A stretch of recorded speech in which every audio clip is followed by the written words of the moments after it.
रामीन खान से बात करते हुए तीसरे वीडियो में मेरा उनसे सवाल ये है कि 10 मई 1857 को जो गदर मेरठ में शुरू हुआ, जिसमें कि हिंदुस्तानी फ़ौज के सिपाही अपने अंग्रेज़ी अफसरों के ख़िलाफ़ खड़े हुए और उसके बाद उन्होंने नई दिल्ली तो नहीं थी, दिल्ली का लाल किले का रास्ता लिया।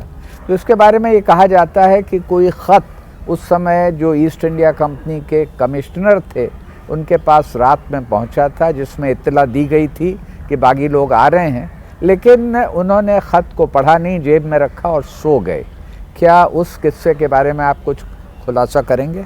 जी, जैसा कि मैंने आपको बताया, ये भी एक कंटिन्यूएशन उसी चीज़ का है। सोल्जर जो है म्यूटनी कर चुके हैं मेरठ में और वहाँ से आगे बढ़ रहे हैं, तो वहीं से मेरे हिसाब से कोई ब्रिटिश सोल्जर है जो भागता हुआ आता है मेरठ से, घोड़े पे आया होगा और दिल्ली पहुँचता है। दिल्ली में बताने वहाँ के जो कमिश्नर हैं उनको कि कुछ तो म्यूटनी है मेरठ में और हो सकता है शायद वो दिल्ली पहुँच जाए।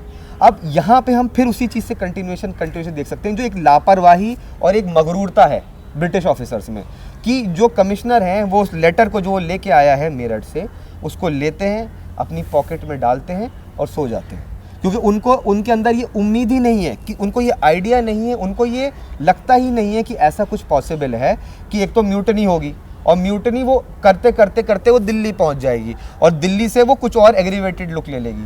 इन लोगों ने वो लॉन्ग टर्म व्यू सोचा ही नहीं कि ऐसा पॉसिबल है, और इस वजह से ये कमिश्नर साहब जो है उस लेटर को लेते हैं, अपनी जेब में डालते हैं और सो जाते हैं।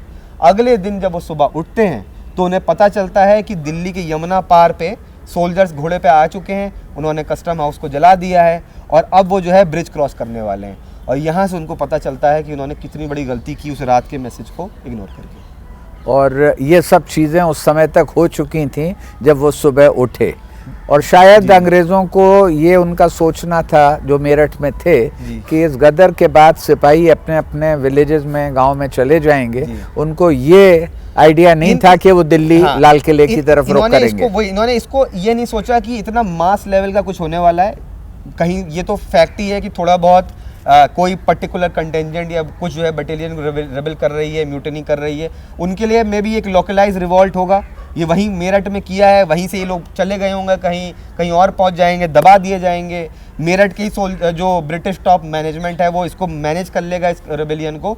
बेसिकली उसकी सीरियसनेस को आका नहीं, और सीरियसनेस को इसलिए नहीं आका क्योंकि उन्होंने जो हिंदुस्तानी हैं उस एज के, उनको समझा नहीं कि उनके अंदर कितना ज़्यादा डिससेटिस्फैक्शन है इस पॉपुलेशन के खिलाफ जो इनके ऊपर रूल कर रही है।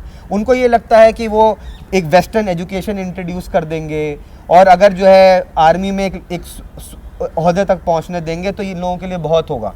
बट एक जो जनरल जो सोशल एक जो एलिमेंट होता है पब्लिक का, जिसमें उसे कनेक्ट फील होना चाहिए, वो उन्होंने कभी फील नहीं कराया। तो इस वजह से उन्होंने बहुत ज़्यादा अंडरएस्टिमेट किया इन सोल्जर्स को। धन्यवाद। यहाँ पर ये तीसरा वीडियो ख़त्म होता है और अगले वीडियो में हम लड़ाई जो दिल्ली में लाल किले से सेंट्रलाइज्ड हुई और भी रही, उसके बारे में और कई चीज़ों के बारे में बात करेंगे।